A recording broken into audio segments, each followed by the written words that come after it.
Cara, a galera resolveu conversar aqui em cima do telhado exatamente agora. Peraí. Fala a verdade, você tá gravando na obra, não é? Você tá na obra. Tá parecendo que tá na obra, cara. Ô, Mário! Ô, Mário! Ah, tinha que ser o Mário. Tinha que ser o Mário, tá vendo? Mário! Mário! Qual Mário? Aqui gravação aqui, gente. Vocês podiam falar baixo, tá complicando a gravação toda, nós estamos transmitindo ao vivo. Por favor, tá? Obrigado. Voltamos para mais um episódio de Crise nas Infinitas Séries. Um bate-papo semanal que você escuta aqui pelo YouTube e também pelo Spotify, Deezer. Só procurar a gente por lá, hein? E o link tá na descrição. O assunto de hoje é a série mais aguardada desde 1989, Sandman, da Netflix. A série baseada na obra-prima de Neil Gaiman. Para falar sobre a série, eu, Joá, convido os meus amigos mais do que queridos para fazer parte dessa discussão. Doutor Cláudio Paixão, do Fricção Científica Cast. Salve, salve. Trios. Eba! E Paolo Surradonic. Opa, e aí, gente? Boa noite, bom dia, boa tarde. Então vamos lá, gente. Vamos falar de Sandman. Vou começar aqui pela pergunta óbvia, né? Essa adaptação foi a adaptação do sonho de vocês? Nossa, boa pergunta. Olha, cara, eu vou começar falando uma coisa que a gente já falou, comentando outras séries, inclusive a Fundação, né? A série que afundou o livro do Isaac Asimov. Eu acho que o Drius concorda, e você também, João, que a gente já conversou sobre isso, né? Que a gente sempre fala que a adaptação para o audiovisual não precisa ser fiel ao livro. Aliás, é até bacana que não seja, porque a gente tem materiais para conversar sobre e novidades para quem já leu, né? Para quem conhece o texto escrito ou o texto quadrinizado. Agora, o que me incomoda em alguns momentos é quando a série ela é mal feita, como é o caso dessa outra série que a gente citou. Eu não senti isso em Sandman, eu gostei de Sandman. Aí tem um monte de fã, né, rasgando o fiofó com a unha, que não é o meu Sandman, não é a minha morte. Não, eu queria muito que fosse a morte dele, ele podia morrer, né, desinfeliz do inferno. Né? Vá reclamar para tua avó, chato. Né? Aí tem outros que ficam assim, não, mas é porque os quadrinhos, eu não gostava dos quadrinhos, o desenho dos quadrinhos era feio. Eu falei, cara, vocês querem reclamar, né? Por que não assiste, senta a bundinha, essa bundinha cheia de espinha na cadeira e assiste o negócio e diz, gostei ou não gostei, tem que ficar comparando, tem que ficar... Claro que a gente compara quando você tem uma coisa muito ruim e uma coisa muito boa. Aí é natural comparar. É natural comparar. Nossa, isso eu gostei mais na série, isso eu gostei mais no quadrinho, no livro. Né? Não tem problema. Agora ficar nessa, que não sei o quê, que me frustrou, porque o cabelo do Senna está partido do lado errado, porque a voz dele está muito grave, a voz dele está muito fina, porque a morte é negra, porque...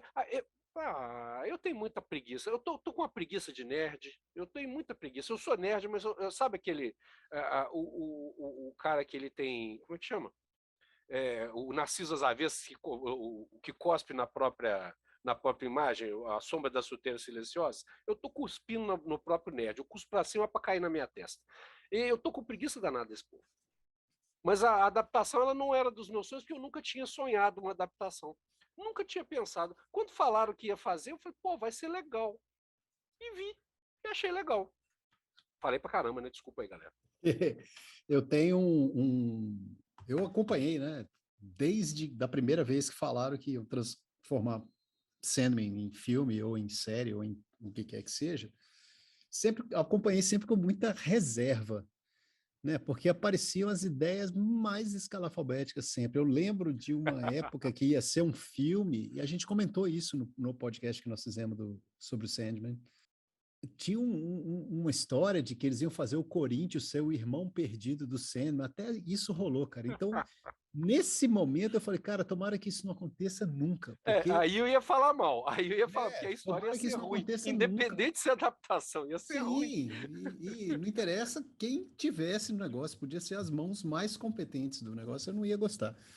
E aí, cara, o que me deu como é que se diz? Uma acalmada foi que eu estava seguindo o Neil Gaiman no Twitter, ele estava sempre falando que estavam fazendo isso, estavam fazendo aquilo, ele estava diretamente envolvido no negócio. O Sandman é o filho mais querido dele, não tem dúvida. E eu falei, cara, esse cara não vai deixar a coisa virar uma merda. Saiu do jeito que eu sonhava. Os meus sonhos eram basicamente pesadelos, né? Então, assim, saiu melhor do que eu esperava. Mas eu tem coisas que eu não gostei, como o Claudio falou, tem pontos que eu realmente achei que podiam ser diferentes. Mas acho que, no geral, foi muito legal. Eu e a Lê temos um pacto aqui em casa, que a gente assiste série um episódio por dia. Estourando, né? A gente assiste um na hora do almoço, um de noite, no final de semana, às vezes, né? Mas é assim, para dar tempo de você deixar o episódio assentar, você pensar na coisa, e principalmente as coisas que a gente gosta muito, a gente tem esse pacto. Cara, nós vimos o Sandman inteiro na sexta-feira. Isso nunca aconteceu aqui em casa. Nunca aconteceu. Então, assim, aparentemente foi legal. Né? É essa a impressão que eu tenho, em geral. Eu concordo aí com o Cláudio e com Deus. Acho, nossa, tem um povo muito chato, né? Um chorume de nerdice que tá deixando as coisas muito, muito chatas. Quando o negócio é ruim mesmo e tal, mas não é o caso de Sandman de jeito nenhum, assim. Ele tem seus pontos fracos lá e tem seus pontos muito bons, muito fortes também. É muito difícil a expectativa de um dos quadrinhos mais legais do mundo, né, virar série. A gente sabe que a troca de mídias troca as coisas todas, assim. E aí é muito chato quem fica preso a isso e não consegue relaxar e ter uma fruição com a obra nova. Mas eu queria falar uma coisa curiosa, é que, bem ou mal, goste ou não as pessoas, uma coisa legal que aconteceu é que muita gente está procurando os quadrinhos para ler. 2 alunos meus já estão fazendo isso, e eu achei que isso já é, por si só, um sucesso. Cara, você falou uma palavra mágica, fruição. Eu acho que o que falta a maioria das pessoas é isso, é deixar fruir, é deixar o gostoso da experiência circular. Né? E isso de estimular as pessoas a lerem o quadrinho é muito massa, porque, cara, o quadrinho ele é muito legal. E aí, pro chato que diz que o quadrinho tem um desenho feio, azar seu que o desenho é feio. A gente não lê quadrinho só por causa do desenho, né? Lê quadrinho só por causa do desenho e assistir um filme ruim só porque tem mulher ou homem pelado, né? Claro que é legal ver gente pelada, eu adoro ver gente pelada. Por mim, as pessoas até andariam pelado, ia ser o máximo. Nossa, pensando bem, talvez não fosse. Mas, enfim, né? Dependendo da pessoa, é melhor não ver pelado. Eu fico imaginando ver o presidente pelado. Ai, que coisa ruim. Mas, enfim, só a mulher dele que pode achar aquela coisa bonita. Mas, enfim, as pessoas podem estar peladas e o resto é uma merda. Da mesma forma, o desenho pode ser lindo, né? E a história ser muito ruim, e a história é muito boa, cara. Então, assim, quando o Paulo fala que os alunos dele estão querendo ler a história, puxa, que legal, que bacana. Tomara que aconteça, né? Como aconteceu com outras obras do Gaiman, né? Teve muita gente que foi procurar o Deus Americanos, apesar de muita gente não ter gostado da série, né? Eu tenho uma relação ambígua com ela, ou com o Good Omens, né? O Belas Maldições. Tomara que as pessoas comecem a comprar o quadrinho, ele seja relançado quando acabar essa edição, para não acabar, né, a tiragem acabar. Eu acho cara, que bom, que bom. Eu vou vestir a carapuça, hein? Por quê? Cara, eu acho o desenho do Sankif horroroso, velho. Nossa, os problemas de anatomia são terríveis, assim, cara. Aquilo eu acho que dói na alma. é o que a gente falou lá. O que complica é que depois vem Kelly Jones, vem Charles Vess, e aí a coisa complica demais. Não, Né? não. Ah, não, depois fica maravilhoso. Pois é. Mas eu vesti a carapuça para deixar, para fazer um comentário que eu acho interessante, que quando eu vi a série, eu me senti assim, uau, eu tô vendo a história agora com uma imagem incrível, sabe? Agora tá funcionando Foi um tudo. upgrade. Exatamente, rolou um upgrade maravilhoso, assim, cara. E até enquanto durou Prelúdios Noturnos, cara, eu babava o tempo todo, assim. Pode não ser perfeito, pode ter todos os seus problemas, cara, mas Uau, eu Mas é bonito, gostei né? demais. É bonito, é muito bonito. E pra mim, só de ter refeito o Prelúdios e Noturnos de uma forma que eu fiquei babando por conta da. Não, porque antes era o texto. Agora, além do texto, você tem uma imagem incrível acompanhando. Pra mim, a Uhum, série já valeu só por isso, assim. Se uhum. retratando, hein? Não, mas acho que vale a pena, vale a pena, vale a pena. Quando a gente tem um afeto por alguma coisa e alguém melhora essa coisa, a gente tem que ficar grato. E eu acho que é isso que você está sentindo, né? Gratidão. Puxa, corrigir aquele problema de anatomia, o Sandman, ele não é mais maior que a porta por onde ele passou. Pois é. Nossa, tem um desenho do John Constantine que eu sempre vou citar ele, cara, que é o John Constantine atravessando a porta e ele é gigantesco. Cara, não faz, não tem como. Aí a perna é do tamanho da cabeça. Pô, velho, não dá. Não dá. Cabeção. Como é que chama aqueles bonequinhos que tem a cabeça grande e o corpo pequeno, que tá na moda agora? Funko. Hã? Funko. Funko Pop. Chuco, pois é, o Sandman, o Constantine. É o Funko do Sandman. Rapaz. Vamos falar do primeiro arco primeiro, depois a gente fala do segundo. O que vocês acharam da adaptação de Prelúdios e Noturnos? Cara, Deus, Deus, João, teve uma coisa que eu fiz questão de não fazer, era reler antes da série as obras em quadrinhos. Eu quis ver a série para não me deixar contaminar por uma leitura recente. Então, assim, eu gostei da adaptação. Tem umas coisas que eu achei meio complicadas, né? Aqueles dois corvos, o Matthew e a versão anterior dele, aquele corvo de peito branco, eu não me lembro o nome, né? Aquilo ali me causou um estranhamento. Eu acho que eu entendo o propósito narrativo, mas eu entendo também a bagunça que aquilo proporcionou no roteiro, né? Tem algumas coisas ali que me causaram um certo estranhamento, mas eu gostei, cara, eu gostei. Agora eu quero reler a obra para poder comparar. Então você está conversando aqui com alguém que leu o Sandman, sei lá, anos 90, e depois na edição nova que eu comprei nos anos 2000, lá no nosso querido Augusto, a edição encadernada, bonitinha e tal, eu não reli tudo. Então eu tô ainda com a cabeça dos anos 90. Eu confesso que tinha quase 20 anos que eu li Prelúdios Noturnos. E aí acabou a série, eu fui lá ler de novo. Sabe? Fui correndo ler de novo e aí eu fiquei com essa coisa assim, porque eu tava achando tudo fluindo tão bem, cara. Que eu falei, não, deixa eu ler que tá diferente algumas coisas, que eu quero ver onde que tá diferente, o que tem. Igual você falou do Matthew mesmo, o Matthew faz praticamente, a função dele é ler os balões de recordatório do Sandman, né, cara? Que é um recurso narrativo, né? A gente. Sim, sim. Bom, Ô, olha lá. Deus. Ah, Eu vai, já pode. li, eu já li o Sandman inteiro, de cabo a rabo, desde que ele saiu, pelo menos umas 6 vezes. É dizer, o homem. É, é, é aquilo que eu falei no outro podcast. O Sandman virou a minha cabeça, assim. Foi a gota d'água, né? Que estava naquela época saindo o Watchmen e Akira e essas coisas. O Sandman foi a gota d'água, virou minha cabeça e é um dos meus quadrinhos favoritos até hoje, se não o favorito.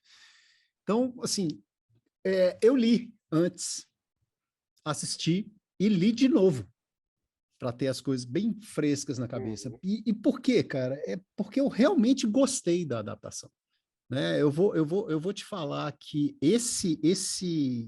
o detalhe, o povo ficou com uma obsessão com o tal do Corinthians, cara. Então, inserir o Corinthians lá no começo do Prelúdios e Noturnos e aquelas aparições dele, para mim, foram o tiro na água, né? As aparições dele são todas inócuas, elas não Uhum. contribuem para o avanço da história e meio que não ajudam a caracterizar o Corinthians. Ele não faz absolutamente nada, ele só aparece, fala e sai. Aparece, dá o casaco pro cara e vai embora, né? Pô, precisava de alguém para dar o casaco? Não, cara, a moça que dirigia o carro estava lá e podia ter sido ela. Então, esse destaque que eles quiseram dar para o Corinthians, e convenhamos, o Corinthians não é nada, né? Ele não é nada, cara. Ele é um pesadelo que foi criado, fugiu e o Morfeu encontra com ele e dá cabo dele. Pronto, fim. Eles quiseram dar um protagonismo para ele que eu não achei legal. Comprometeu a série? Né? Sim, completamente desnecessário. Agora, comprometeu a série de forma nenhuma. De forma nenhuma, assim, foi inserido de um jeito que não travou a história também, não contribui para o avanço da história, mas também não retarda a história, não ficou parecendo que estava enchendo linguiça. A né? impressão Ele tá lá. Diga. A impressão que me deu, Drius, é que eles colocaram o Corinthians lá no início para poder dar a impressão que os dois tomos, né, os dois livros, eram uma história só. Então, precisava criar alguma sensação na cabeça de alguém que estava muito inseguro na produção. Não, mas como assim? Vai aparecer um personagem lá que não estava desde o início. Nós precisamos colocar um personagem, tem que criar uma justificativa para esse personagem estar lá, aparecer no meio nos últimos 4 episódios da série. E a impressão que dá é justamente essa que você falou, assim, que é desnecessária. Aliás, a gente podia fazer uma campanha, né? Salve o Corinthians. Salve o Corinthians. Né? Ele está precisando ser salvo. Né? Mas Cláudio, concordo contigo, eu não tinha pensado nisso. Pode ser para dar uma coesão, né, na narrativa da série, né, da temporada toda, pode ser, mas eu acho que falhou. Inclusive porque ela dá um... Não, e ela dá um nó, né, cara? O Morfeu encontra com o Corinthians logo no começo, né? Fala assim, eu vou te levar de volta, e aí ele é aprisionado simultaneamente, no mesmo momento. Quando ele volta e que a Lucien vai dizer para ele que o Corinthians fugiu, sumiu, ele se surpreende. Não, meu amigo, você encontrou com ele antes. Você esteve com ele, você sabia que ele tinha ido embora antes de você ser preso.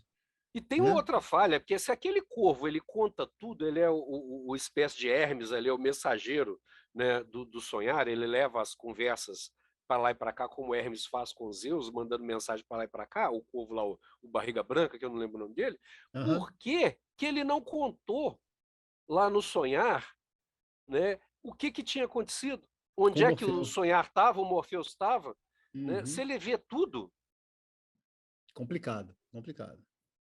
Assim, então é uma falha de roteiro assim, que não precisava. Né? Se não tivesse aquele bendito corvo, e se o Morpheus não tivesse na Terra, tivesse cuidando das coisas dele, e o feitiço tivesse levado ele, pronto, resolvia o problema. Eles introduziram 2 problemas de roteiro que não tinha necessidade. Mas eu vou falar de um problema de roteiro aqui que talvez o Drill saiba a resposta filosófica para ele. Isso que é o problema que está no quadrinho também. Pessoas morrem diante da prisão do Morpheus. A minha questão é, como é que a morte não foi lá? Fato. Inclusive que o Morpheus fala que nenhum dos irmãos foi ajudá-lo. Assim, não, ele fala que não pediu, né? Não, mas ao mesmo tempo, assim... Pô, seu irmão some, sei lá, 100 anos. Você não... ninguém procura, né? Ninguém procura saber o que Ainda mais ela, que é tão amiga dele. Exatamente. E morrendo gente de sonhar, a morte será... as pessoas estão morrendo de sonhar. Por que será? Why so? Né? Mas esse problema tá no quadrinho também. Tá no quadrinho. Paulo, você tá muito quietinho, Paulo. Não, eu tô concordando com tudo. Não vou ser redundante, não. Eu tô aqui acompanhando e tô assinando aí. Mas uma coisa que eu queria falar, cara, o ator que fez o Corinthians é muito carismático, né? Ele é bom. Excelente, o cara. A gente começa a torcer por ele. Isso mesmo, eu tive essa sensação. Nós vamos tirar um tempinho para falar do cast aqui, né, gente? Porque... falando do cara do Corinthians, antes de você falar do cast como um todo, eu tô lançando a candidatura dele para quando fizerem a refilmagem de 50 Tons de Cinza, ele fazer o papel do Grey. Ele ia ser o Christian Grey, ótimo. Cara, o cara é muito bom. Anastácia, vem cá, eu vou te mostrar um negócio aqui. Vem, Anastácia. Paulo, o que você achou, por exemplo, da caracterização da casa, da prisão dele, da forma como a coisa foi contada? Eu acho que eles optaram por um realismo pouco estilizado, né? Em alguns lugares, assim, mas ainda muito bonito, tudo muito belo, assim. não me incomoda essa adaptação de uma forma geral. Aliás, a estética de uma forma geral não me incomoda. Igual o Cláudio falou no início lá, do povo reclamando dos cabelos, porque agora o Morpheus não tá com o cabelo desse jeito. Então, assim, eu acho que essa estética foi uma boa... Foram boas soluções que eles encontraram. Não acho que esse seja um ponto fraco da série, não. Não, eu achei isso interessante. Achei que eles conseguiram mandar a mesma mensagem, né? Aquela mensagem dos quadrinhos originais, né? Que o Morpheus tinha os cabelinhos arrepiados, aquela coisa meio New Age, ainda pegando um pouco de punk, né? Aquela New Wave, perdão, New Age não, New Wave, aquela coisa meio um pouco de punk, mas um pouco mais contido, porque tem coisa que só funciona no desenho, só funciona em papel. Vocês sabem disso. Paolo e Joá são formados em belas artes, vocês sabem disso. Tem coisa que você transpuser do papel para uma imagem tridimensional, vai ficar muito estranho. O cabelo do Goku, por exemplo. Boa. O próprio Gaiman, ele aconselhou quando eles estavam fazendo os testes do Sandman, como ele iria aparecer, ele falou, não, gente, ele não é o quadrinho, ele não pode ser igual ao quadrinho, porque as pessoas têm que acreditar que ele está andando na rua e passar como se ele fosse incólume, um ser humano, sei lá, um gótico no máximo, de alguém de uma tribo, mas não uma criatura fabulosa, sabe? Assim, então acho que isso foi acertado e acho que o Gaiman ficou de olho nisso, ele cuidou dessa série de perto para não... É a menina dos olhos dele, né? Sim. E falando, juntando a coisa da caracterização, né, com o que o Dries falou do casting, né? A Lucien, cara, eu tô apaixonado por aquela mulher. Ou aquela entidade. Que figura fantástica, que pessoa bonita, que coisa mais bonita, cara. Que fantástica. A Eu caracterização diria maravilhosa. até que eu acho que foi uma das coisas mais felizes de adaptação que eu vi na série. Lucien, nossa, né? Luciene. Nossa, muito perfeita, muito perfeita. Luciene. Eu falei Luciene, né? Mas Luciene. É engraçado que eu olho pra Luciene e eu vejo o outro Lucian. O tempo todo, assim. É isso. Não- Ela sabe? consegue pegar o espírito do personagem do quadrinho e ser ela, cara. Não faz diferença se é um ou outro, cara. O Não personagem faz. tá ali. Ela pegou na veia, rapaz. Eu fiquei com isso, assim, tipo, cara, é completamente diferente, mas é a mesma coisa. Os olhares que ela tem pra ele, tipo assim, ai meu Deus, esse chefe meu. Que falta de paciência. É muito bom, muito bom. E, Drius, o que você achou da Casa dos Segredos e a Casa dos Mistérios? Pois é, na verdade não teve muito o que achar, né? Assim, eu gostei, cara. Eu achei que tá bem colocado, né? Tem aquela passagem toda do Caim e do Abel. Aliás, o que eu senti falta foi que o Abel só morreu uma vez, né? Né? O Caim tava meio, sei lá, Tava contido. tava contido demais. Mas, cara, eu acho que ficou aquela coisa toda ficou bem caracterizada. Não gostei do que aconteceu com o Gárgula, fiquei triste, mas se justifica por como é que se diz? O Cláudio usou o termo aqui agora. É um instrumento da narrativa, né? Então não comprometeu, não. Não gostei, preferi que não tivesse acontecido, mas foi legal, foi legal. Teve uma coisa que eu achei bacana, foi que se a gente pensa que Caim e Abel eram semitas, né, sei lá, da antiguidade, né, ou eram alguma pessoa ali de uma tribo pré-abrâmica, né, a gente, o tom de pele deles está perfeito, que é aquela coisa meio brown, assim, meio marrom, uma coisa que lembra indiano, né, o tom de pele, que é aproximadamente a cor daquela galera naquela época da história, né? Então, eu acho que foi muito legal. Eu achei a caracterização bacana. É claro que a gente gosta de ver o Caim com aquele aspecto magro, né? Aquela coisa meio evil, né, que o personagem tem, e o Abel mais gordinho, mais rechonchudo, mais bonachão, mas eu acho que a troca, né, para essa coisa bem, vamos chamar, mais perto do que seria a caracterização desses personagens, dentro de uma visão mais histórica, mais antropológica, sei lá, eu achei que ficou bem legal, eu achei bacana. Naquele segmento ali, eu achei tudo muito bem caracterizado, cara. Né, A a Gold casa, é muito bonitinha. casa, o jardim, a Gold ficou joia demais, cara. Irving, né? Irving.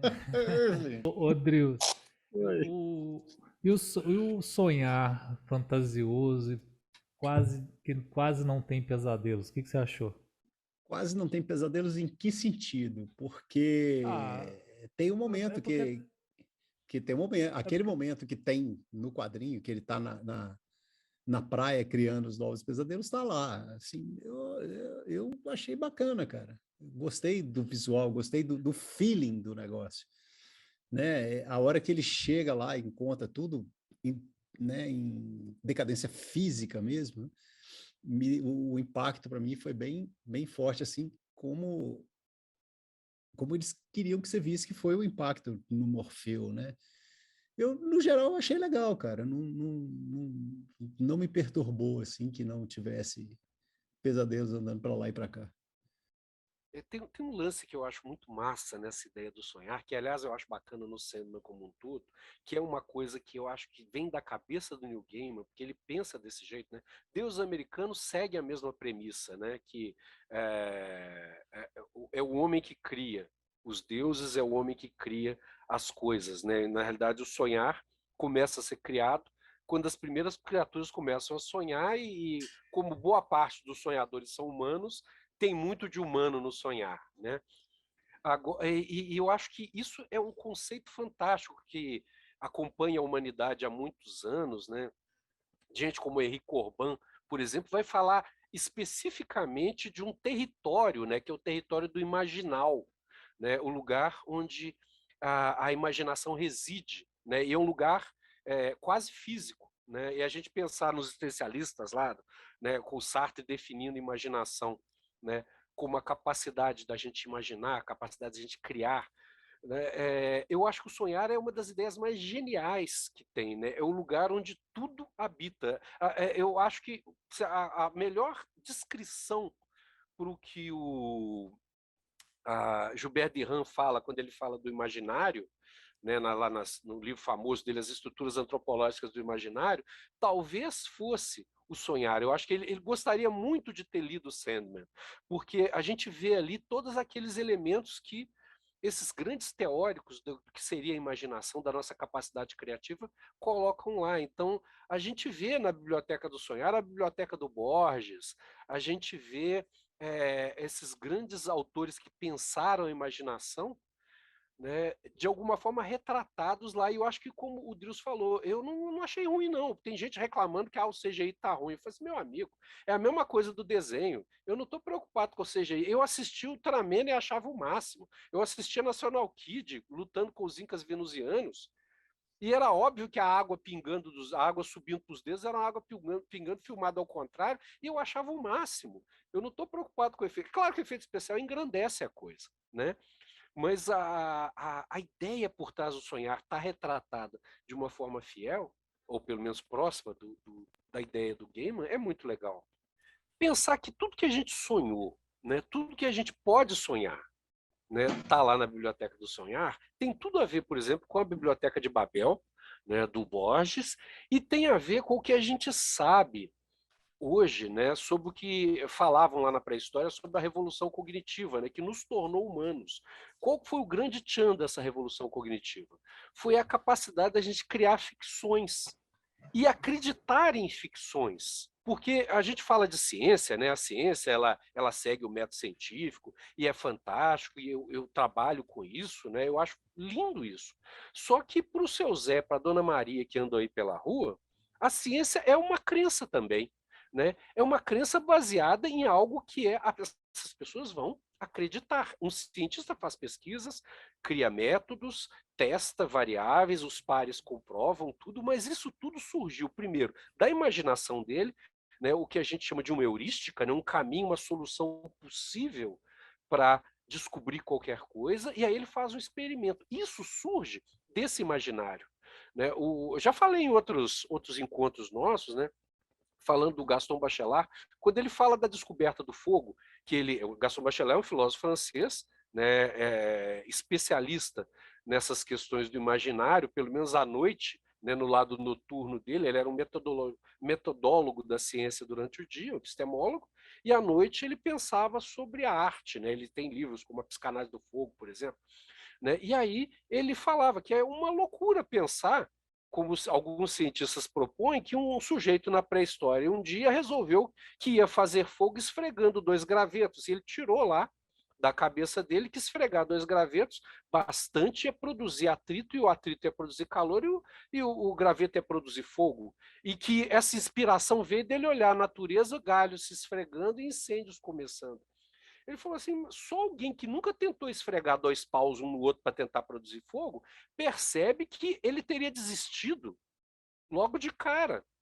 E que ele teria que olhar horas e horas para um galho esfregando em outro para acidentalmente ter a ideia de que aquilo ali podia gerar combustão. Ele diz lá, o Gaston Bachelard, que é muito mais provável que alguém tenha sonhado depois de ver incêndios começarem, né, e ter visto galhos se esfregarem e aquecerem, porque o vento fazia se esfregar e aquecer, tenha juntado isso num sonho, que é um dos mecanismos que está na base do sonho, né, que é juntar elementos do cotidiano e propor cenários possíveis para resolver problemas. Isso pode ter produzido a fantasia de produzir fogo com pauzinhos, e de repente esse cara, ou essa cara, esse homem ou essa mulher pré-histórica, resolveu esfregar os pauzinhos lá, criar uma forma de esfregar esses pauzinhos durante bastante tempo sem cansar o braço e produzir fogo. Né? Eu acho isso fantástico. Né? Pensar que alguém, como o Neil Gaiman, né, que não se baseou, não tirou das vozes da cabeça dele, se baseou em muita literatura de muita gente que veio antes, conseguiu conceber isso. Né? Todas as teses que eu nunca escrevi, que eu sonhei quando eu estava tomando banho, quando eu estava correndo, quando eu estava defecando, estarem lá em algum livro do sonhar. Isso é maravilhoso. Nossa, maravilhoso isso que você falou, Cláudio, e me fez pensar numa coisa aqui, que na verdade eu já tinha pensado nisso. É uma pergunta aí que eu vou deixar depois para vocês pensarem, mas para os ouvintes também. Se os perpétuos tivessem mais perpétuos, se houvessem mais manifestações antropomórficas disponíveis aí, quais você acha que vocês seriam?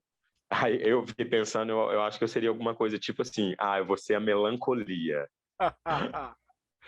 Ótimo, ótimo.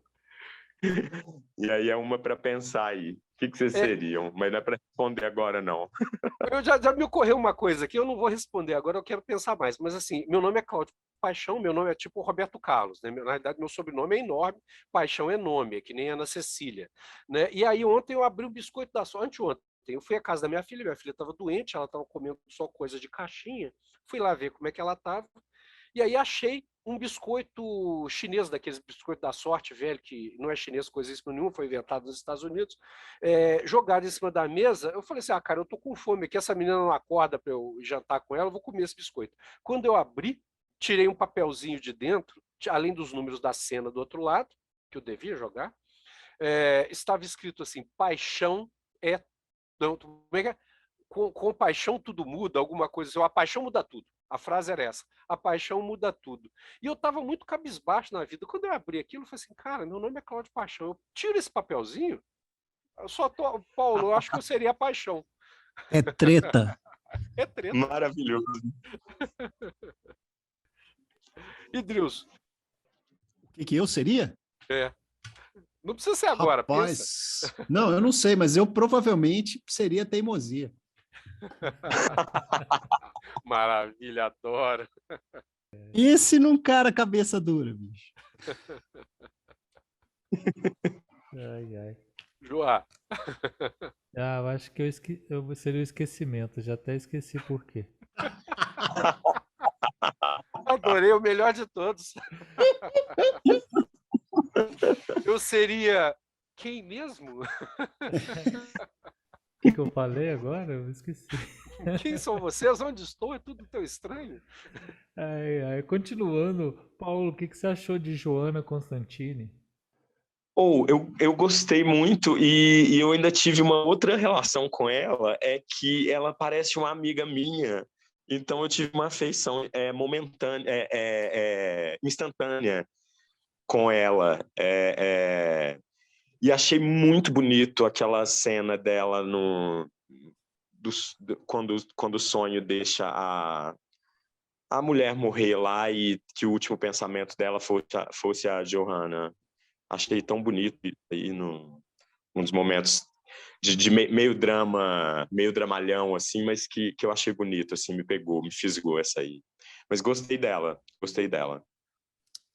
Eu tenho um negócio que é... O John Constantine é dos meus personagens de quadrinho favorito, desde que ele apareceu lá no Eu também, Monstro no do Monstro do Pântano, né? Pântano. Cara, eu adoro o cara, eu sou fã dele, eu comprei tudo de Hellblazer que eu consegui botar as mãos. E eu vou te falar, bicho, eu gostei demais dela. Primeiro porque, bom, eu já simpatizo com a atriz, né? Ela, na época do Dr. Who, eu assisti tudo Sim. que ela fez de Dr. Who e eu achava ela sensacional.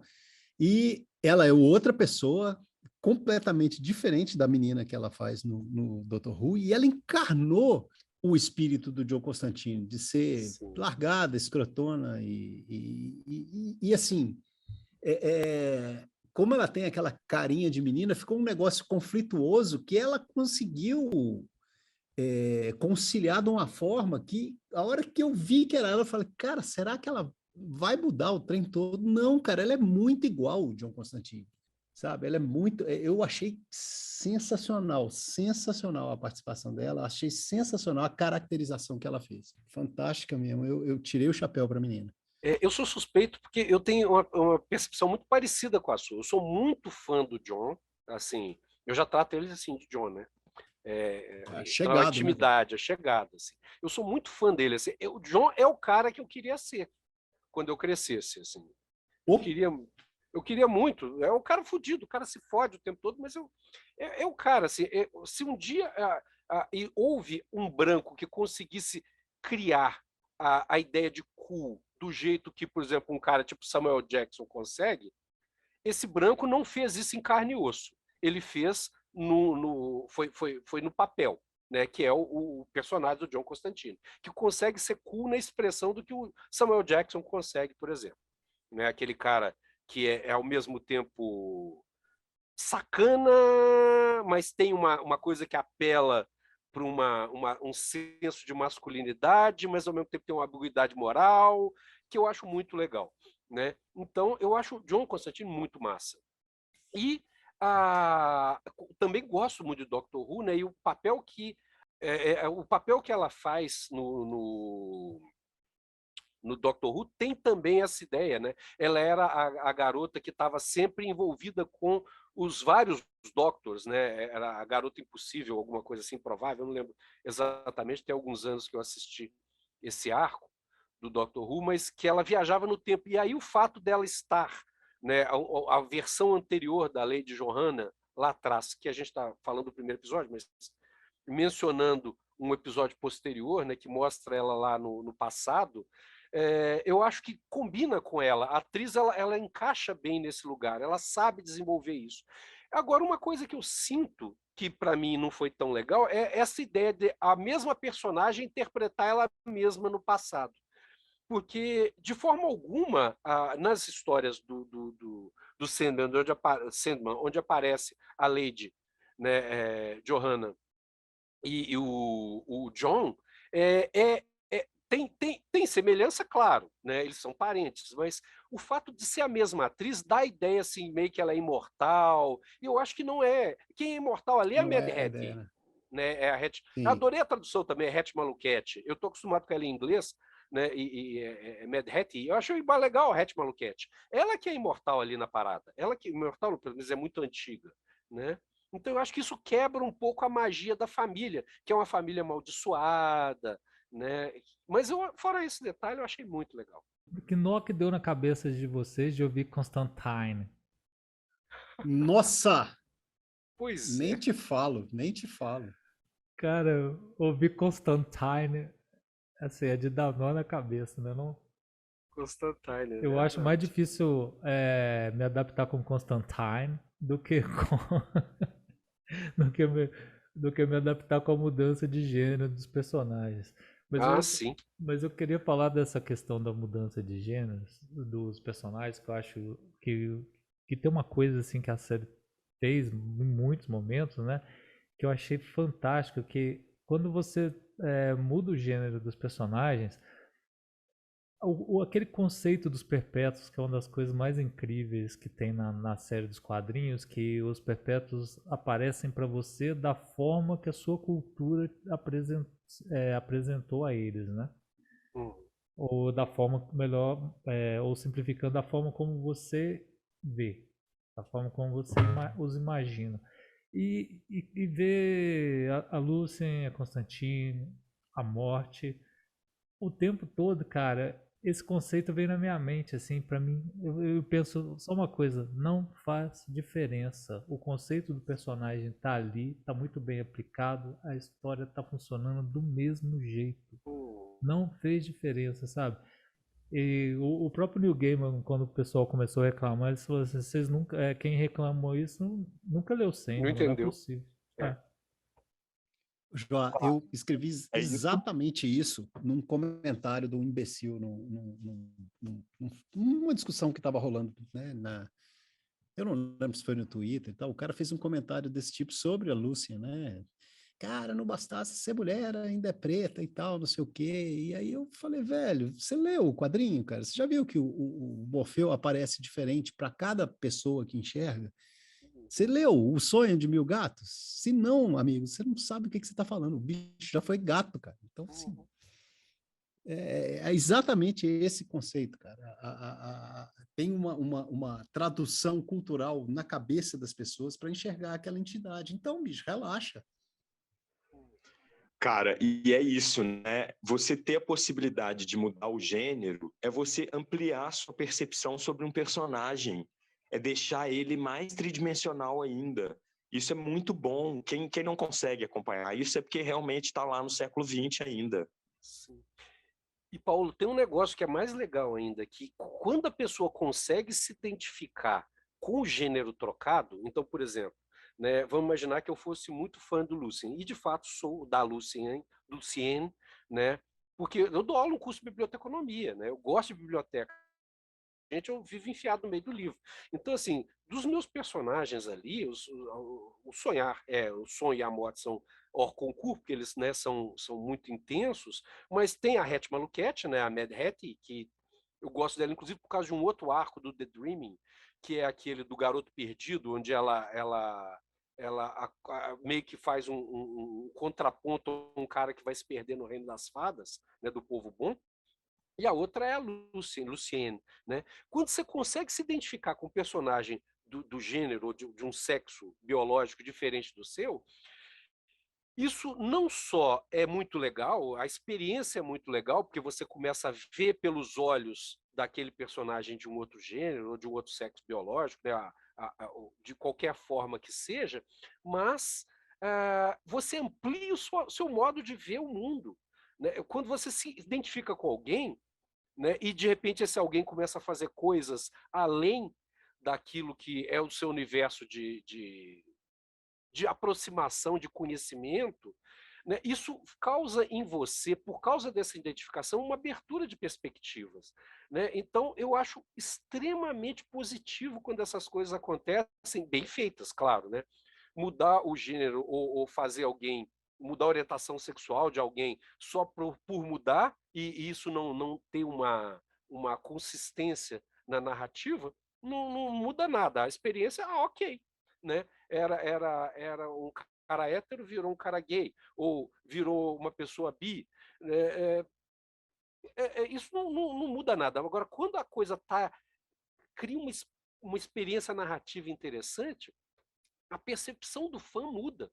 Eu acho que o que incomoda essas pessoas, Drius, é justamente porque bate naquele lugarzinho, assim. Um homem que tem uma dificuldade, eu não estou dizendo que ele seja um cara que não saiu do armário, nada disso, né? Mas um cara que tem uma dificuldade muito grande de lidar com o feminino, uma fragilidade psicológica muito grande, lidar com a sensibilidade que as pessoas culturalmente atribuem às mulheres, ou aos homens gays, ou a quem quer que seja delicado, né, efeminados ou não. Quando as pessoas estabelecem essa associação e alguém está muito rígido ali, ele é confrontado com isso, isso causa um terror, um pânico, né? E aí o cara fica incomodado. Aí bota a menina, bota o Luciene, né, como Luciene, mulher, preta, isso na cabeça do cara deve dar um tilt, porque o cara está lidando com o mistério, e ele está sendo ameaçado, e o egozinho dele pequenininho, aquele pintinho michuruco de macho ocidental, como o Paulo falou, acho que foi o Paulo falou, preso do século XX, agora não sei mais se foi o Drill, se foi o Paulo, ele fica mais encolhido ainda, ele some, né, ele invagina de pânico. Tiraram a única coisa que eu tinha, que é o meu pintinho. Eu tenho muita preguiça, eu tenho muita preguiça. Eu não tô falando que eu tô muita preguiça, eu vou mudar. Eu não vou ser a paixão, não, eu vou ser o tédio. O aborrecimento. A chatice. Ai, ai. Drills, Fala. o que você achou do lado de lá dos portões do inferno? Não. Olha só, cara. Eu fiquei assim, Cara, inferno é inferno, né, bicho? O negócio no quadrinho era muito mais simples, apareceu uma coisa muito elaborada, assim, inclusive, olhando lá da sacada, né, lá do palácio, cara, era aquela praça do Vaticano, né, bicho? Igualzinho a praça do Parece mesmo, Vaticano, cara. só... É a Praça do É igual, Vaticano. cara, é igual. É igual, bicho. Você sobe lá na catedral, você olha para baixo, a visão é aquela. Cara, eu achei É, sensacional ser a Praça do Vaticano, eu, velho. eu achei bastante criativo, assim, né? Tem aquela hora que eles estão caminhando no bosque, né, bicho? E as pessoas empaladas e fundindo com as árvores e tal. Cara, é muita visão de pesadelo, de inferno mesmo, né? Aliás, desde do portão, né, da abertura, aquelas paredes, que as pedras são pessoas, né, cara? E algumas começam a se mover. Cara, que coisa louca, que coisa de pesadelo mesmo. Cara, sabe o que eu tenho um crush na Mazakin, né? Tanto a do Lucifer quanto fiquei com um dessa versão do Sandman. Eu fiquei o tempo todo que a Lucifer ou o Lucifer no Sandman falava, eu ficava esperando que ia tocar aquela musiquinha da série Lucifer. Cara, eu sei que a adaptação que depois virou Netflix, né, mas que veio para Netflix, não tem nada a ver com o original do Gaiman, mas eu gosto muito daquela adaptação, e aí eu não consegui desvencilhar as duas coisas. Eu gostei muito da personagem, né? Em alguns momentos eu acho que o Lucifer, ou a Lucifer, né, podia ser um pouco mais intensa, eu acho que a Brienne não foi tão intensa quanto eu imaginava, mas eu gostei. Agora, eu tenho um crush na Mazakin. Eu acho que ela, com a carinha deformada, do jeito que seja, eu tenho um crush naquele personagem. Como é que é o nome dela? Gwendolyn Christie, né? Uhum. Eu achei que ela caracterizou bem, cara. Agora, eu achei que eles mudaram muito o Lucifer. Era mais Sabe? irônico, não era, cara? Ele era mais. Ela ficou com aquele negócio de eu tenho que destruir, de ser o inimigo do cara. Não gostei deles terem trocado o negócio do duelo para colocar o Lúcifer como protagonista do duelo. Não gostei. Sim. Não gostei. O próprio demônio, né? Eu esqueci o nome, me fugiu o nome do demônio agora. Ele mesmo lutando contra o Sandman era um negócio bem legal. Né? O E até Lúcifer. Lúcifer como um juiz ali, né? Não, e o Lúcifer não ia se prestar a fazer isso, de forma nenhuma. Né? O Lúcifer, né? Aquele Lúcifer que o Neil Gaiman criou. Mas, de novo, não gostei. Comprometeu a série? Não. De forma nenhuma. Ficou diferente. Não. Eu também tive o mesmo problema que o Cláudio, assim, cara, porque o Lúcifer no quadrinho tem essa coisa dele ser meio apático, né? Assim, tem uma... Entediado, né, É, cara? o primeiro quadrinho você fala, caralho, o David Bowie tá no inferno, é o capeta, velho. Pois é, Sabe? E exatamente. isso não tem no... Não tem na série, né? Eu achei... assim, eu acho que um pouco de eu ter achado que ficou... bom, não sei a palavra certa, chato, sei lá, monótono. Achei o Lucifer monótono. É por conta da série da Fox barra Netflix. Porque a ideia do Lucifer, do Tom Ellis, ainda tá muito forte na minha cabeça, cara. Muito. E o Tom Ellis é muito bom, cara. As pessoas podem criticar a série, mas ele é muito bom. Ele é muito bom. Ele é bom. Quer dizer, na minha opinião, como diz o Gaveta. Na minha opinião. Paulo, você quer falar do capeta? Você falar do Lúcifer? Eu esperava um pouquinho mais também. Eu acho que existe um leve desvio de tom no Lúcifer, sabe? Assim, e falando em tom também, no final da briga deles, uma das coisas que isso eu realmente detestei é o Sandman sai andando daquele jeito, com aquela trilha sonora, como se tivesse um posto de gasolina explodindo atrás dele. Cara, isso me deixou muito puto, porque é essa coisinha de heróizinho. Sim. E aí ele meio good vibes, vencia o demônio, sabe? Assim, isso me deixou muito puto. Esse tipo de... Na verdade, quando a série chega nesse tom, esses erros de tom, para mim, que são os grandes problemas. E aí, isso, a hora que eu vi, eu falei, eu não tô acreditando que ele tá andando desse jeito. Ele, na verdade, no inferno, ele nem devia andar, ele devia flutuar, sei lá, alguma coisa assim. E aí isso me deixou puto. É engraçado você falar dessa cena, porque no quadrinho, cara, quando ele vence, tem uma multidão de demônios, né? Eles abrem caminho para ele passar, né? Tipo assim, eles demonstram o respeito que todo mundo tinha perdido, ele recupera naqueles quadrinhos ali, né? Mas aí tem uma questão que eu acho que chegamos num ponto que eu posso botar essa pergunta. Eu não sei se o Paulo viu os episódios que a gente fala da outra série, que a gente fala da Fundação, né? Da adaptação da Fundação da Apple Plus. Cara, e quem fez a adaptação da Fundação é o David Goyer. E quem faz a adaptação do Sandman é o David Goyer. E aí, cara, esse episódio... É um lambisgoia. Nesse episódio, o David Goyer botou o dedo, assim, e deu pra ver, assim. Mas ao mesmo tempo, tem duas questões. Tem essa questão que nem o Paulo falou lá, do heróizinho saindo e o posto pegando fogo atrás.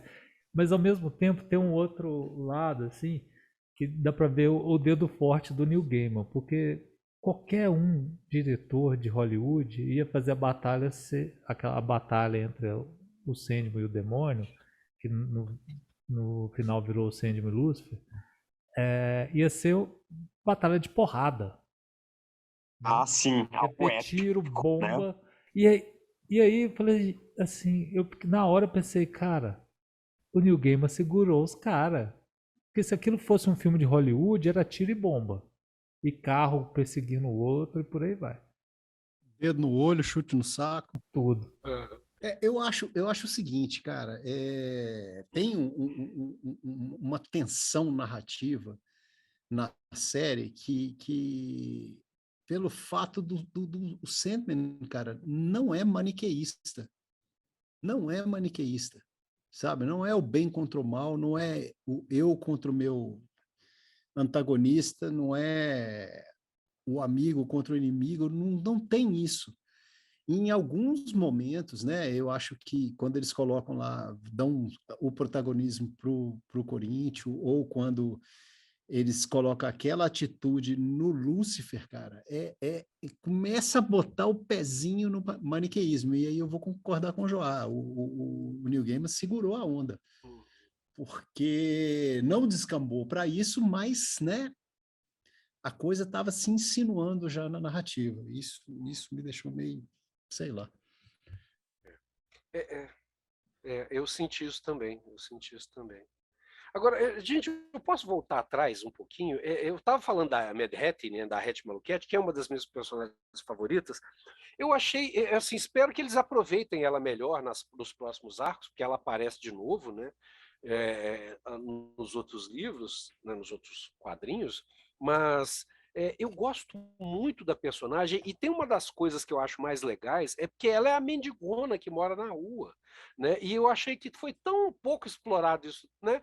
Se a gente não soubesse quem é a Mad Hattie, a gente não ia emprestar para ela a importância e o valor que ela tem. E aquela aparição dela pequenininha podia ser mais. Eu não gostei da caracterização. Acho que talvez seja a única personagem que eu falei assim, não achei legal.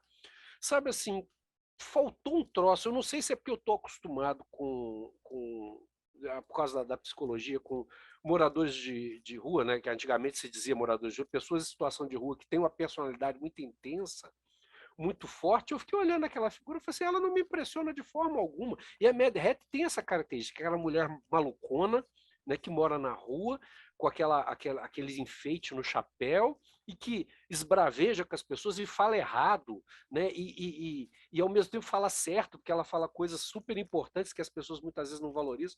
Eu senti falta dela. Mas é só a implicância de fã que tem um apego ao personagem. E eu acho que não é que não fizeram adaptação fiel, é que não exploraram, né? Puseram uma pessoa para fazer um papel e ok. É isso que eu ia falar. Não acho que o problema seja a caracterização. Não deram espaço para personagem. É. É por aí. Concordo, sim. É uma dona com uma roupa engraçada. Porque ela é muito foda. Eu sou muito fã dela. E aí, o que vocês acharam da mudança do John Dee dele ser filho do Charles Dance, do Roderick Burgess? É aquela pitadinha de novela mexicana, né, cara? É o filho perdido. Eles tinham que mudar o personagem, né? Eles tinham que mudar o personagem por Eles não questão podiam usar de de direitos, direito né? autoral, né? De copyright. Mas que não precisava, né? Cá pra nós. Mas eu achei muito mais legal a Ethel Creeps fugir com as coisas do que da forma como tá nos quadrinhos de ser o ajudante dela, né? Eu achei legal, achei que deu uma camada na personagem, né? Pode ser. O Deus está convencido, não. Esse é um dos pontos que, assim, não gostei, mas não atrapalhou. Mas vocês gostaram do episódio da lanchonete? Eu gostei. Bastante. Eu gostei. Eu diria que é o meu. Também É gostei. ruim falar que o episódio 6 é o favorito de todo mundo, mas provavelmente ele é o favorito de todo mundo, né? Agora, esse da lanchonete, eu acho que é o meu segundo episódio favorito. Assim, eu gostei bem dele. O episódio da lanchonete, eu acho que ele é muito importante para a série, e quem não leu os quadrinhos vai boiar, que é o fato da série chamar Sandman, e muitas vezes o Sandman é um mero coadjuvante e às vezes nem aparece, né? Às vezes nem E ali aparece. já de cara já mete um episódio que ele não aparece praticamente, né? E o cara que faz o John Dee, né, gente? Cara, que ator, né? Ele é David Thewlis, né? O cara é dos meus atores favoritos, cara, desde muito tempo. Ele é muito foda. Como assim que ele consegue ter umas nuances interpretativas? Parece que ele é tipo Meryl Streep, sabe? Assim, o cara consegue olhar e mudar tudo, assim, o que você tá pensando. Muito, muito eficiente. O cara é sensacional, cara. Sensacional. Mas foi fantástico, né? Nós vamos ter espaço para falar do casting, né? Vamos. Vamos, A gente já tá falando. fala do cast. Eu acho que a gente. Afinal de contas, isso aqui é um podcasting, não é? Faz joinha aí. Acho que a gente, chegando no episódio 6, onde a gente finalmente encontra com a morte, né? E se apaixona por ela de novo. Me desculpe vocês que ficaram reclamando da escalação da atriz pra morte, mas eu me apaixonei de novo pela morte da mesma forma como eu me apaixonei dos quadrinhos. E você? Nossa, eu queria que ela me levasse. Vem, vem, me leva logo, me tira daqui. Uma característica interessantíssima, né? É essa voz doce e rouca. Como isso é sedutor, né, gente? Assim, e a morte, para ser sedutora, não poderia ter outra voz. Ai, ficou tão bonita aquela Verdade. coisa. Você sabe quem eu sou? Aí a pessoa muda a expressão, né? Eu fico, nossa, Fantástico, né? sensacional. A cena do bebê é de chorar, né, cara? Nossa, De sim. novo. Não, e outra coisa, uma coisa que foi a sutileza da cena do bebê, né, cara? Uhum. Eles não Porque mostraram, né? mostra só, você ouve a reação da mãe, mas você não vê. E houve quase assim, o Sim, restinho, o comecinho sim, dela. E aí, né? cara, Não sutilíssimo precisa. o negócio. Isso é Impecável, cinema na impecável. TV. Isso é cinema na Exato, TV. Isso é um bom exato. cinema, não é aqueles filmes que eu tenho que mostrar a trip esguichando para o cara morreu mesmo lá. Isso é muito legal. Isso é muito bonito. Assim, eu fiquei com a sensação de que eles podiam ter feito 2 episódios curtinhos, assim, né? Apesar que um liga no outro pra preencher, mas podia ser o episódio 6 e o episódio 7 de meia hora cada um. Ia ser bonitinho. Deixa eu puxar esse fio aí, cara. Eu achei exatamente isso, cara. Não tem coesão, né, bicho? São duas histórias completamente Totalmente diferente. independentes, né? O gancho que eles quiseram dar, né, de colocando lá a morte chegando para ele, falando assim, eu vou fazer o que você está querendo, porque eu estou entendendo a sua intenção. Mas, cara, não tem nada a ver, temporalmente não tem nada a ver, e a história do Rob Gadling, ela vai acontecer lá na frente, né? Ela não acontece ali naquele momento. Eu achei que podiam ter realmente feito duas coisas separadas. Sim. 2 episódios. Porque tem um episódio, eu acho que o segundo episódio é bem menor do que todos os outros, né? Ele é menos de 40 minutos. Podia ter feito 2 episódios de meia hora, cara, se não tinha restrição para isso.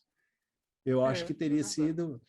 A verdade é que, como eu assisti tudo no mesmo dia, para mim não ia fazer diferença, entendeu? Mas tem pessoas que conseguem manter a sanidade enquanto estão assistindo uma série e assistem as coisas separadas, né? Então, eu acho que ia ser mais legal. Eu acho que é o mesmo problema de colocar na mesma temporada a Casa de Bonecas, sabe? Eles podiam ter feito como fizeram com o Stranger Things, cara, né? Dividir, né? Dividir a temporada em 2 partes. E eu acho que ia ser, narrativamente, ia ser mais eficiente. E eu não ia ter ficado quase 10 horas na frente da televisão. Mas é isso. Eu concordo. 2 episódios seria mais legal. Rodrigo, vamos falar do casting, manda ver aí. Ueba! Cara, só porque você vai falar do cast, vocês estão ouvindo a sirene? Não é possível, bicho. Não, tamo não. Ah, que joia. Tem uma sirene infernal aqui. Eu tô com saudade do Mário, manda lembranças para ele. Eu vou contar para vocês a história do Mário, mas por escrito. Bom, vamos lá. Cara, o que rolou, bicho? Quando apareceu O Mário. na época que estavam produzindo a série, quando apareceu o Tom Sturridge, né, e disseram, esse cara vai ser o Morfeu. Velho, eu fiquei profundamente decepcionado. Eu falei, cara, essa série vai pro buraco, esse negócio vai naufragar. Esse cara não é o Sandman, não tem jeito. E aí, cara, eu começo a assistir a série, né, e ele tem aquela figura, a pele dele é extremamente clara, o cara é magérrimo, o cara é alto e o cara tem uma voz que parece uma trovoada. Eu ouvia a voz do cara, eu via os balões do Sandman falando com fundo preto. Sabe, o cara materializou aquilo e depois eu vi, né, entrevista com ele, não tem efeito na voz. A voz dele é daquele jeito mesmo, uma voz que não cabe naquele moleque magérrimo, é um treco esquisitíssimo. E aí, bicho, abriu a minha cabeça pro casting, cara. Essa menina que fez a Luciene, cara, que mulher sensacional, cara. Ela é fantástica, eu fiquei fã dela, não sei quem é, não me lembro de ter visto ela em outros lugares. A Gina Coleman matou a pau de Joanna Constantine, eu achei sensacionalíssima.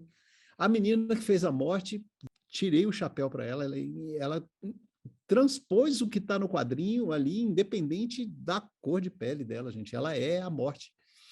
Que mais, cara? David Thewlis, até o Paulo estava falando que o cara é sensacional. Gente, assista um filme que é dele com a Olivia Colman. Os dois, é a história de dois assassinos em série que viveram na Inglaterra. Cara, que filme sensacional, e o filme é praticamente só os dois. O cara matou a pau, o John Dee dele é fantástico, todas as aparições dele me davam calafrios, até quando a intervenção dele era mínima, né? Você vê que no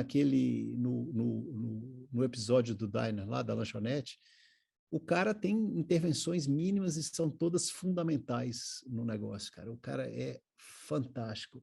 Eu achei o casting, no geral, impecável, cara. Que coisa fantástica. E vou para o pessoal que reclamou, o CGI tá feio.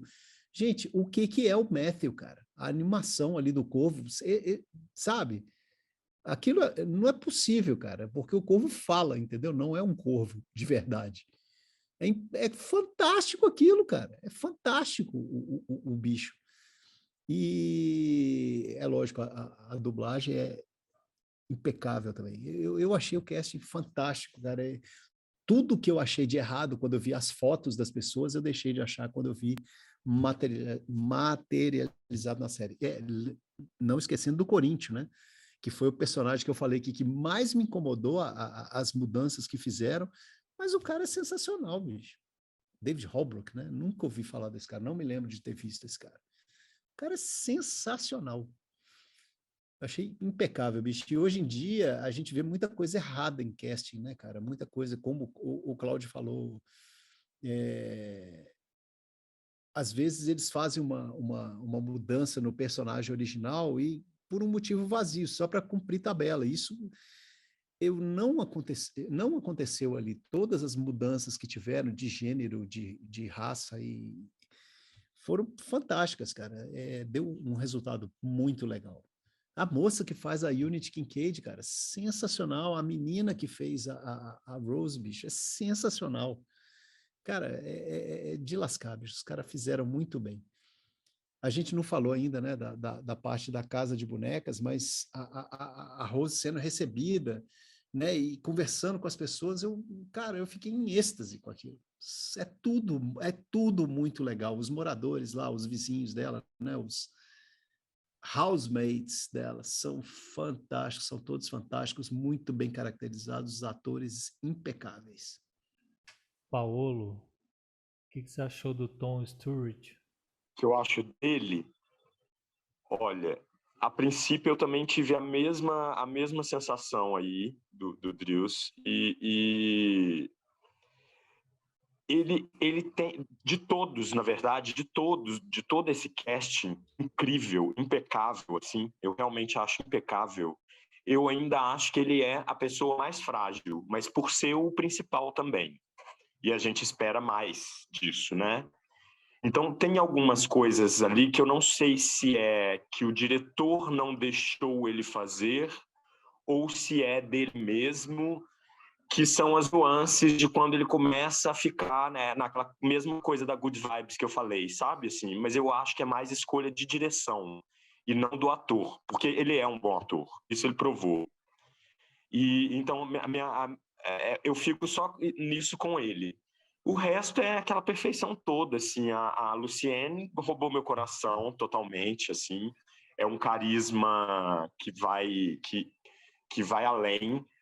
Eu fiquei muito impressionado também com a atriz que faz a Galt, quando ela pede e contesta o Sandman, né, sobre por que ela não pode mudar e por que um pesadelo não pode se tornar um sonho. Excelência na atuação. Gente, O menino, isso foi muito lindo. lá no Esse momento foi maravilhoso. Maravilhoso, muito emocionante, né? Nossa, E emocionante demais. não cafona, muito bom, muito bem colocado, assim. E o menino que faz também é um ótimo ator, aquele olhar vazio dele de sei lá, de ter a ausência do pai, ou do pai amar mais o outro filho.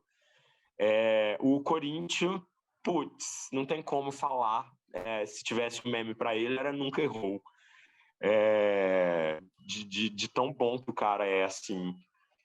E não sei, acho que o Deus resumiu muito bem todo mundo, assim. Todos estão muito... É tudo muito dentro de uma linha de atuação extremamente alto nível. Extremamente poderosa, assim. Gostei bastante. Cara, eu queria dar um destaque, porque eu gosto tanto desse ator, eu acho ele tão foda, tão foda. E eu gostei tanto de ver ele nesse papel, aquela fleuma inglesa, e aí o comentário, mas você é inglês? Não, eu não sou inglês, mas assim, tipo assim, eu acho que se encaixa bem no personagem que eu estou interpretando.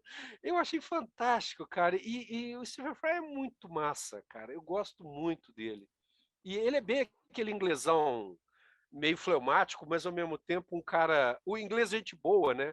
Não é porque tem dois estereótipos do inglês, né? Tem o inglês babaca e o inglês. Gente, por favor, ingleses que estão me ouvindo. Eu não estou falando das pessoas inglesas reais. Eu estou falando dos estereótipos culturais, né? Tem o inglês pedante babaca e tem o inglês pedante simpático, aquele pedantismo simpático. E ele consegue dar esse personagem que é muito fofo no quadrinho, esse grau de fofice, proteção e cuidado, eu achei muito legal. Legal, e é legal que quando ele retorna, né, pro sonhar, você vê esse carisma dele até transformado em efeito especial, quando ele começa a virar o que ele é mesmo, né? Sim, é muito bem lembrado. Verdade. Eu não tinha pensado nisso, mas é. E tem outros que a gente também não falou, que são aqueles três, o trio de cereais.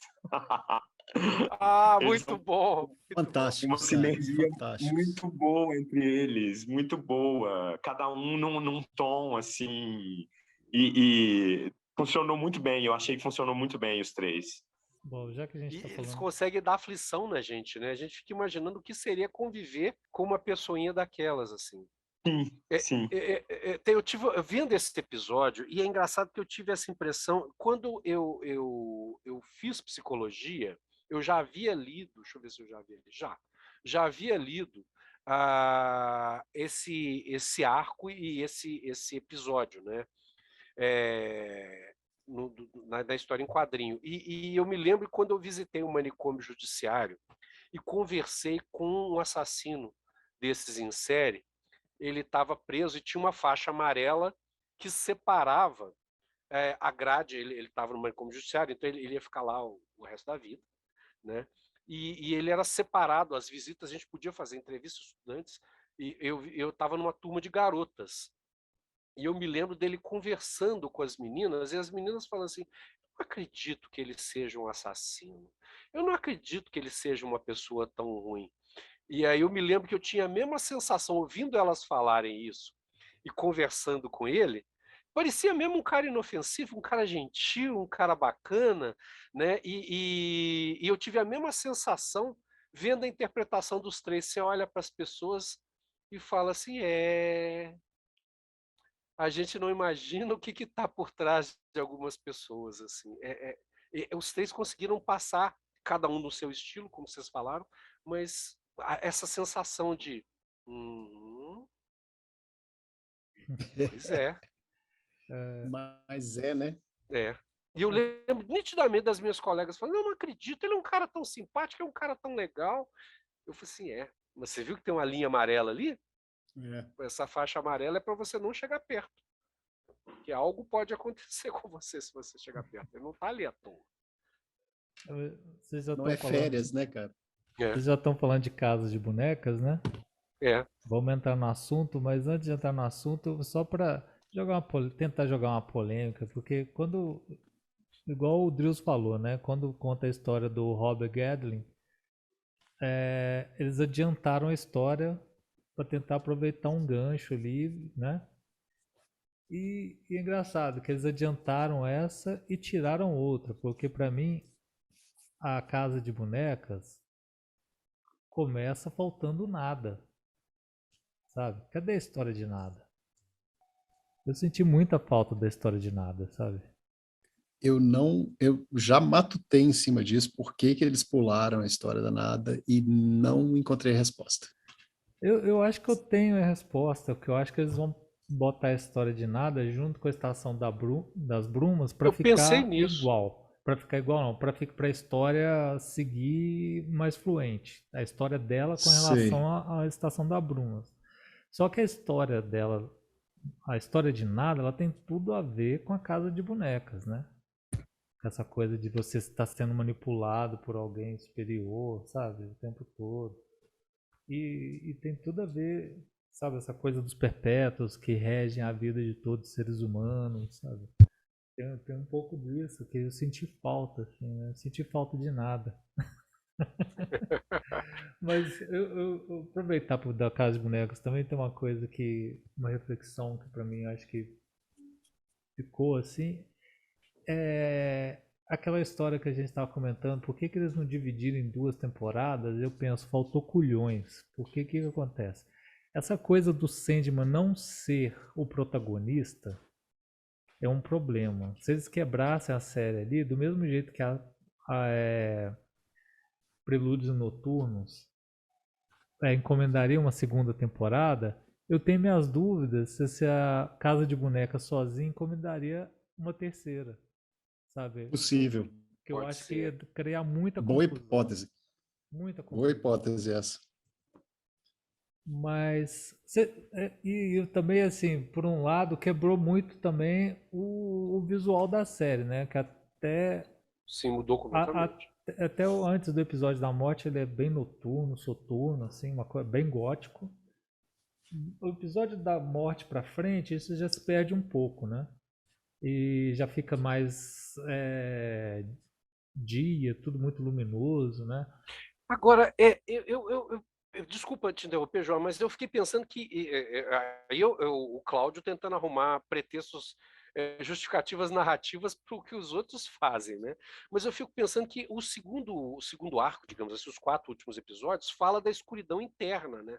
Nas pessoas, aquilo que as habita. Então, no outro não, tá tudo envolvido na escuridão, né? Essa coisa meio você usou a expressão gótica, eu acho que é bacana, né? É como se a gente estivesse num grande conto do Poe, né? E de repente não, a gente está nos Estados Unidos contemporâneo, né? Um lugar extremamente colorido, de grandes paisagens, espaços abertos, mas essa escuridão está ali, né? Dentro daqueles personagens da convenção dos cereais, né? Uhum. Da família que maltrata a criança e pega a criança para poder receber o dinheiro, né? De Cabo Canaveral, né? Desse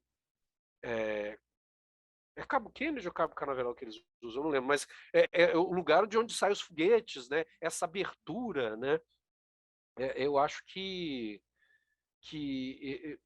sei lá, me passa essa ideia, assim, mas claro que o público talvez não tenha essa mesma visão, mas me deu essa. Não, eu só ia falar que eu tenho a impressão que no quadrinho também, a Casa de Bonecas os desenhos são todos em tons mais claros, né? Tem esse salto visual no quadrinho também. Uhum. Eu ia comentar isso, assim, porque uma coisa que é muito clara não, uma coisa que faz muito parte da série do Sandman como um todo é que a cada arco muda a estética da Hum. história, né? Eu fiquei me perguntando se eles não vão optar para, se eles não estão optando por isso na série também. Mas, ô É, Deus, a Casa de Bonecas tem uma coisa que aí eu senti falta mesmo, assim, que a narrativa ela tem uma ousadia maior, né? Eu lembro de ler assim, achar tudo muito estranho, muito esquisito, que não vi isso muito na série. O que você acha disso? a Casa de Bonecas, cara, ela é uma história meio travada, né? Como é que eu vou colocar isso, bicho? Ela não é 100% fluida, né? A Rose vai lá, encontra a avó dela, né? Isso aí tá compartimentado, era essa palavra que eu queria. Depois ela vai para casa lá e tem um momento também compartimentado aqui, e tem orbitando isso aí, eles vão dando umas dicas do que aconteceu com o irmão dela, e depois ela sai e vai parar lá no hotel da convenção, né? Que como no quadrinho o Corinthians não tem esse protagonismo, ela vai para lá por acidente, né? Ela é o acaso que a leva lá pro hotel. Então, cara, putz, me fugiu aqui. Até colocando o Corinthians, fazendo a ligação entre os personagens, eles conseguiram uma narrativa mais fluida e mais fácil. Eu não sei, não achei ruim esse tipo de coisa. Te incomodou? Não me incomodou, não. Eu queria mais a sua opinião mesmo, pra ver. Eu achei Eu sei que isso. você Eles gosta, deram. eu sei que você gosta muito da narrativa do quadrinho, assim, e achei Sim, que eu gosto muito, mas eu não achei que comprometeu, e eu acho que ela vai servir para tornar a história mais palatável, né? Aí, nesse caso, eles colocarem o Corinthians sendo mais protagonista, foi um exercício interessante, porque a coisa ficou 100% mais fluida. Você pensa que lá no quadrinho, cara, o Corinthians aparece aqui, depois aparece ali, depois aparece lá no hotel e tal, ele não tá atrás da Rose e não tem nada disso, entendeu? Mas isso deu uma certa fluidez na narrativa que ficou interessante. Paulo, o que você achou do Reino de Desejo ser um filme do Almodóvar? Ah! Cara, eu achei, a gente tava falando de cast, né?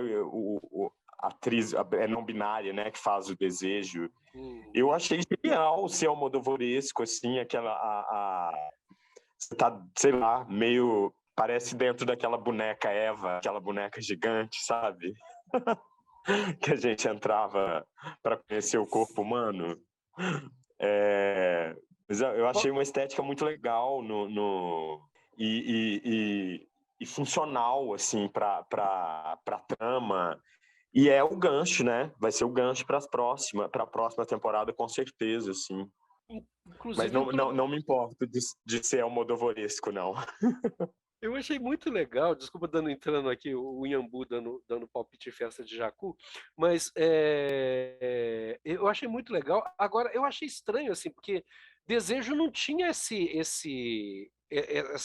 birra, né, nesse momento dos quadrinhos, pelo menos, com o sonho. E aí eles introduziram isso, porque acho que essa necessidade de ter um antagonista, né? Então. Não, mas ela tinha sim, cara. No primeiro arco já tinha? Não, no segundo. Pois é, mas já tinha no início Na é Casa porque de eu não tô Boneca, lembrando. sim, Ah, sim, não ela lembrava, é. não lembrava. Desejo é efetivamente o pai, né, da Rose Walker. Foi Desejo que Ah, estuprou sim, a é Unity verdade, é Kincaid. verdade, é É verdade, é tudo uma verdade, é trama ali. verdade, é verdade, é verdade, Assim é como verdade. ela já tinha colocado o Mas a dedo birra no com o sonho rolo. ela já tinha? Sim, o rolo com a Nada, Nada, foi sim, sim, sim, Desejo sim. que instigou a É, parada. não é porque eu não estava lembrando.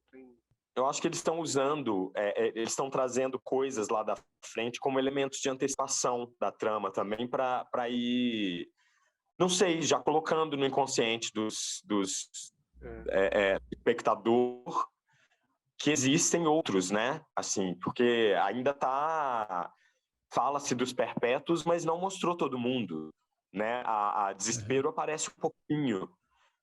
Então eu acho que às vezes é uma escolha mesmo de falar, vamos amarrar esse gancho aqui.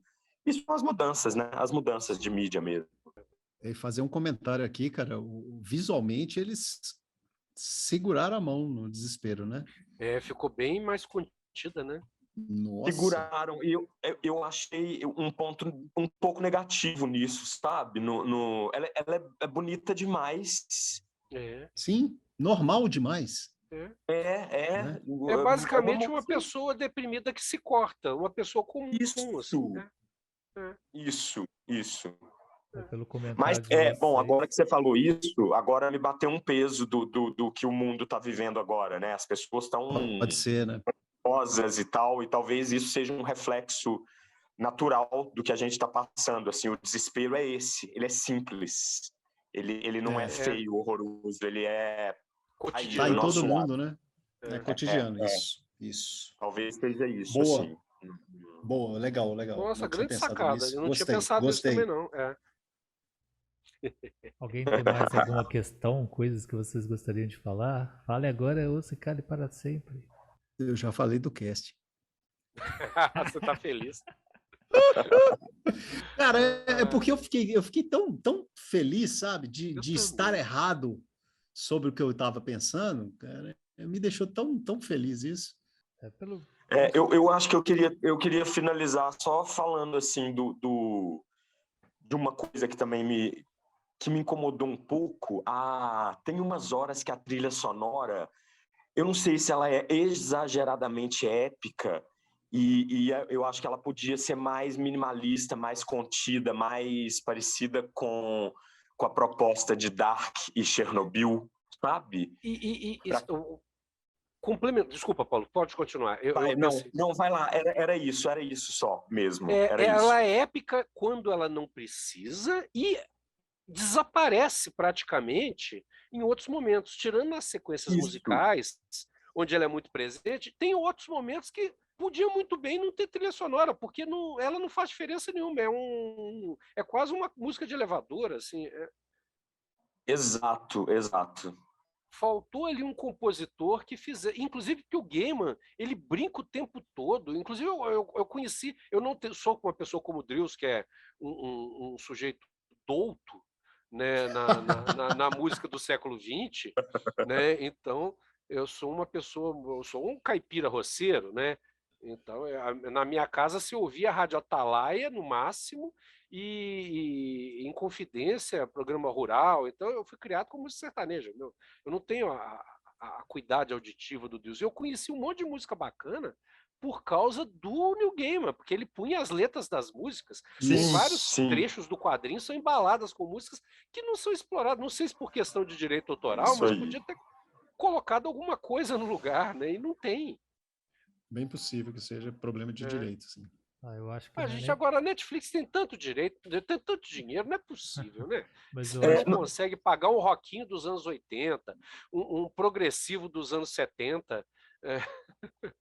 Dá para pagar. Eles pagaram tanta coisa, gente. Não é possível. Eu acho que eles gastaram tanto dinheiro em prelúdios noturnos que faltou. É verdade. É verdade. Tem um comentário do Neil Gaiman, eu acho que foi na IndieWire, ele falando que as pessoas ficaram surpresas de saber quão pouco computação gráfica eles usaram e quantos daqueles cenários foram realmente construídos. Custou caro essa série. Custou caro. Os caras fizeram legal isso, hein? Os caras construíram fisicamente vários daqueles cenários, inclusive porque o impacto na atuação era muito forte. Né? Então, a gente viu, né? Logo lá no começo, eles lançaram um vídeo mostrando aquela cena do ritual que prende o Sandman e aquela cena com o Sandman preso naquele globo de vidro e tal, aquilo tudo construído mesmo, e o pessoal caminhando dentro do cenário, etc e tal, e diz que essa ideia que eles passaram lá no começo, ela proliferou na série toda, então tem muita coisa ali que é realmente cenário físico que foi construído e não é tela verde com desenho por cima. Isso enriquece demais, né, uma obra, não tem como discutir, assim, né? Até para o ator. É muito, muito melhor se contracenar com alguma coisa que está ali do que imaginar. Exatamente. Né? Lembrando dos filmes dos anos 80, quando ainda se usava aqueles fundos pintados, né? Como que dava uma sensação de magia por um lado e ao mesmo tempo de realismo por outro. Uma coisa meio onírica. Era muito bonito aquilo. O primeiro Guerra nas Estrelas, né, o que hoje chama Nova Esperança, foi todo feito com aqueles cenários pintados. Aquilo era muito pintura no vidro, né? Aquilo era o Império uma arte Contra-Ataca também perdida. foi muito feito. Aquilo era muito lindo. Fantástico, fantástico. Dagobah, o Dagobah onde eu queria morar, né, com o mestre Yoda que eu queria, foi o cenário pintado e o Frank Oz manipulando o Yoda. Né? Que CGI o quê? Aquilo ali que é perfeição. Nossa, você já viu como é que é o cenário, cara? O cenário é todo com passarelas para o Frank Oz poder ficar debaixo carregando o Yoda. Cara, é um troço era fantástico. Maravilhoso, cara. E aquele cenário esfumaçado. Cara, o cara que pintou aquilo, bicho. É gênio, né? É gênio. artista. Aquilo é muito artista, é muito artista. É maravilhoso. Então, gente, eu acho que depois dessa conversa dá para tirar a conclusão que a série foi uma série dos sonhos e não dos pesadelos, né? Não, foi. Completamente. E mais que tudo, ela mostra o espírito do que é o sonhar, né, na acepção mais criativa, né, do Neil Gaiman.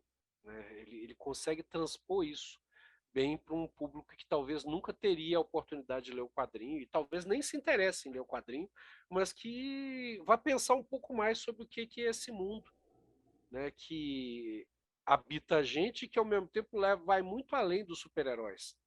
Sim, e trazer o público que está muito só acostumado com os super-heróis, porque a gente está vivendo a era cinematográfica dos super-heróis, né? E trazer para esse outro lado também, mostrar que existem quadrinhos com outras abordagens. E assim, pensar que Sandman é uma obra perpétua. Eu espero que ela se perpetue agora em outras mídias, inclusive nos bonequinhos para eu poder comprar. Sim. E o Paulo, e que pegando a sua bela maldição, né, a sua expectativa, que a gente possa ter em breve uma adaptação de Lugar Nenhum, de Neverwhere, que é uma história maravilhosa, encantadora e muito profunda também para o cinema, ou para a TV, ou para Vocês nunca assistiram a série da BBC de Neverwhere? Eu vi, é muito boa. Muito legal. E aí, o né? pessoal reclama de efeito, a série tem pouquíssimo recurso. É esquema Doctor Who de efeitos especiais, é a escola Doctor Who de efeitos especiais. Exatamente, parece o sítio do Pica-Pau Amarelo. E não perde nada. Não perde nada. É aquilo, cara. O Paulo é do teatro, Paulo. Você trabalha como ator, não é isso? Também. Faço cenografia, figurino e atuação. Isso. Teatro, cara, é isso, bicho. São duas caixas de banha, né? Uma caixinha de papelão e você faz o Império Romano ali e quem tá vendo acredita. Acredita, exatamente. Desde que tenha um bom ator, né? Porque tem uns caras também que, pelo amor de Deus, mas enfim. Tem gente, inclusive, que faz malhação, que diz que é ator, né? E depois fica cometendo várias obras na TV. Né? Eu tô falando de atuação mesmo, né? Eu não tô falando. Quem faz malhação é marombado, gente. Eu tenho uma amiga que é do teatro, né? E ela fala, ela desistiu de ser atriz temporariamente, espero, ela é muito boa, porque ela começou a ver que ela nunca ia ter físico nem cara, nem estética de malhação, e ela começou a ver que as pessoas que tinham cara de malhação começavam a ter papéis e ela não. Ela falou assim, gente, eu preciso ganhar a vida, aí depois, quando eu estiver estabilizado, eu posso voltar para o teatro. É uma pena que ela tenha feito isso, porque ela é uma excelente atriz, espero. Mas esse mundo está mudando, agora as coisas estão... Esse jogo da estética está virando aí. A gente está sei lá, no limiar de uma grande mudança, eu acho, morfológica, sabe? De aceitação. Eu espero. Tomara mesmo. Tomara, cara. Gente. Porque cansa, né? Os caras com todos a mesma cara e as meninas com todas as mesmas caras. Não só dá. Só muda a cor da pele e o feitio dos olhos. Então, às vezes é um marombado oriental, às vezes é um marombado preto, às vezes é uma marombada loura, às vezes é um marombado ruivo, mas a estética, a essência é a mesma, isso é muito ruim. Isso, eu acho que tem uma moça aí que apareceu, para mim, pelo menos, né, de uns, sei lá quantos anos para cá, uns 15 anos para cá, e que ela tomou conta dessa cena de cinema britânico e até americano, e ela não está nem de longe, né, nesses padrões estéticos que o povo sustenta aí, que é a Olivia Colman, né, cara? Putz, a mulher é sensacional, cara, impecável, maravilhosa. De lá para cá eu assisti tudo que ela fez, desde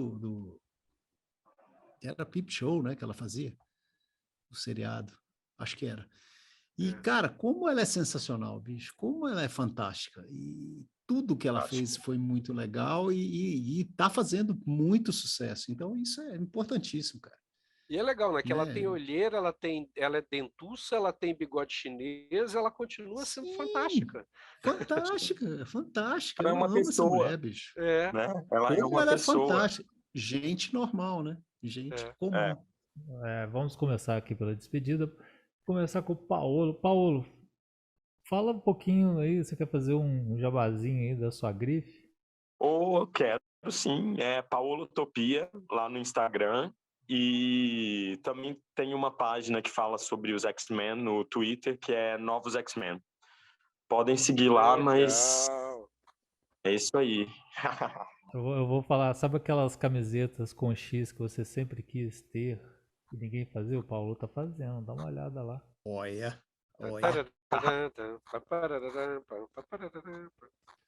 Drews, suas despedidas. Cara, pois é, isso aí. O que eu já tinha falado lá no Lambisgoia sobre o Sandman, eu vou repetir aqui agora. O Sandman foi uma virada mesmo na minha vida, foi uma das coisas que eu li que mais me influenciaram. E, cara, tô feliz com a série. A gente tá fechando esse Crise nas Infinitas Séries sem ser Rantcast, né? O pessoal saiu daqui com uma impressão muito boa e que legal, cara, que tenha mais séries legais para a gente fazer esse tipo de podcast, esse tipo de comentário positivo. Doutor Cláudio Paixão. Cara, eu tô feliz demais de estar aqui, né, nesse primeiro crossover. E eu quero muito que essa série continue. Eu sou muito fã do Sonhar e eu espero que as pessoas se tornem fãs do Sonhar. No mais, that's all, folks. Por hoje é só, pessoal. Com isso, eu me despeço e nossa, eu me despeço. Pelo amor. Diga tchau, Lilica. Tchau, Lilica. Com isso, eu me despeço da Lilica. Tchau, Lilica. Tchau, Lilica. E dos Animaniacs, um abraço, a gente volta. Então eu vou deixar uma frase final. Bom dia, enfermeira! Por quê?